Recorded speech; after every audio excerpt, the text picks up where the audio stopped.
In this short video, I'm going to discuss the alternative way of describing the force on a charged particle inside an electromagnetic field.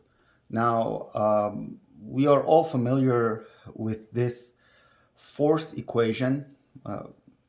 You can call it Newton's second law in electromagnetism. So if I have a charged particle that is in motion inside an external electromagnetic field, so I have a space where there are electric and magnetic fields, and I send in a charged particle, which I show here by Q, into motion inside this region.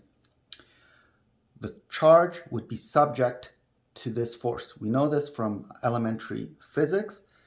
The second term to this force, which involves the magnetic induction and the velocity of the particle, is known as Lorentz force, named after Hendrik Lorentz, a Dutch physicist and the recipient of the Nobel Prize in Physics in 1902. He actually shared the Nobel Prize with another physicist that won the Nobel Prize in 1902. Both of them, they shared the prize. That other physicist was Zeeman. You've probably heard of him in the Zeeman effect. But anyway, today I'm going to try to express this force in terms of the potentials, not the fields. All right, here you can see what we call a snapshot of a bubble chamber in which the Lorentz force acting on fast-moving charged particles is shown here.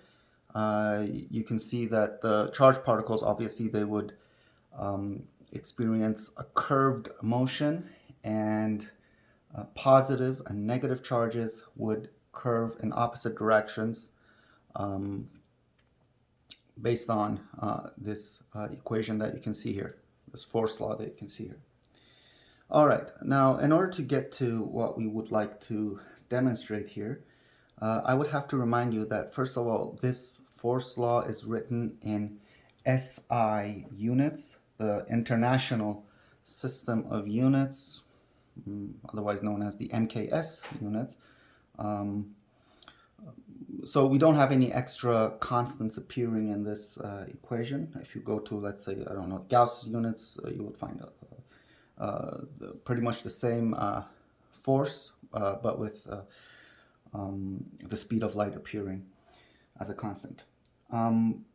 So we know from electrodynamics that both these fields, the electric field and the magnetic induction, which I show here by E and B, they can be derived as what we call scalar potentials and vector potentials. The electric field, again, in SI units, and in terms of the potentials that I just mentioned, would be given by this relation. So we have E being minus the gradient of the electric scalar potential, which I show here by phi, and the time derivative of the magnetic vector potential. And the magnetic field, or the magnetic induction, B, is also given in terms of the magnetic vector potential as the curl of the magnetic vector potential. We've discussed these potentials in another video.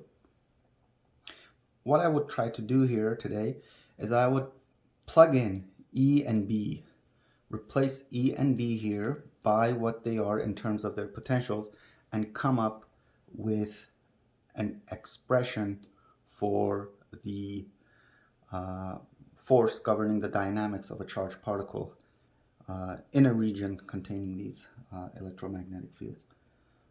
So the first step is, obviously, we will substitute. So we have Q In place of E, I would use this equation here, minus gradient of phi minus the partial time derivative of A. And then here I have plus the velocity of the charged particle crossed into, it's a cross product of the magnetic induction, which is given by the curl of A. Now I'm going to play with this equation, try to make it a bit simpler. First of all, let us see what can I do with this part here. So we have a triple cross product involving the del operator in between. I can use the back cab rule from vector analysis. I'll just remind you what that was. If I have the triple cross product of three vectors here, this can be written as the scalar product of A and C, and then multiplied it by B minus the scalar product of the two vectors A and B multiplied into C. This is called the back cab rule. You can see it's BAC minus CAB. This can be demonstrated in all different coordinate systems. As a, exercise, you can actually look into the Cartesian coordinates and expand these three vectors in terms of their Cartesian coordinates and verify that both sides of this equation actually works. So if I were to follow this identity here, I would write this as the gradient of A dot V minus V dot del operating on A. Okay, so you can just simply replace V by A, del by B, and A by C. Follow the back cab rule. We'll just in the last term, we'll just swap the positions of A dot B and C. You can do that because it's a number times a vector, so it's commutative. All right, so this term turns out to be in this form. Now you might think that this is not simple at all. It's getting complicated, but the point here is I'm going to play with this partial derivative of A and see if I can cancel one of these terms here. And the way I'm going to do that is I always recognize that all of our fields in electrodynamics in general, they are functions of space and time. If I were to write this in Cartesian coordinates, the functionality would be sort of represented by a four variable function. And if I were to, for instance, calculate the increment in this vector, I can use the chain rule and differential calculus and find the infinitesimal change in A in terms of how A depends on x, y, z, the spatial coordinates, and the temporal coordinate time. So that would be given by the partial derivative of A with respect to x, the increment in x, plus the partial derivative of A with respect to y, the increment in the y coordinate, plus the partial derivative of A with respect to z times the increment in the z spatial coordinate, plus the partial derivative of A with respect to time, the explicit derivative of A with respect to time, times the little increase in time. Now, if I divide both sides by this little increment in time, which we always know that it's positive because time moves in forward direction, I can come up with a total derivative of A with respect to time and write that in this way. So we will have the partial derivative of A with respect to x times the derivative of x with respect to t. Likewise, the partial derivative of A with respect to y times the derivative of y with respect to t, plus the partial derivative of A with respect to z times the derivative of z with respect to t, and the partial derivative of A with respect to time. The derivative of t with respect to t is just 1, so we don't need to write that down. So we end up with something like this. Now, if I look carefully into the first three terms, I can see the components of velocity appearing in this way here. So the derivative of x with respect to time is the velocity in the x direction. Likewise, the derivative of y with respect to time is the velocity in the y direction. The derivative of z with respect to time is the velocity in the z direction. Rearranging these terms, I can write this as vx, the partial derivative of a with respect to x, plus vy, partial derivative of a with respect to y, plus vz, partial derivative of a with respect to z, and then finally the partial derivative of a with respect to time. One more step. I would write the first three terms as an operator acting on the vector a. So I can write this in this form: vx, partial derivative with respect to x, vy, partial derivative with respect to y, and vz, partial derivative with respect to z.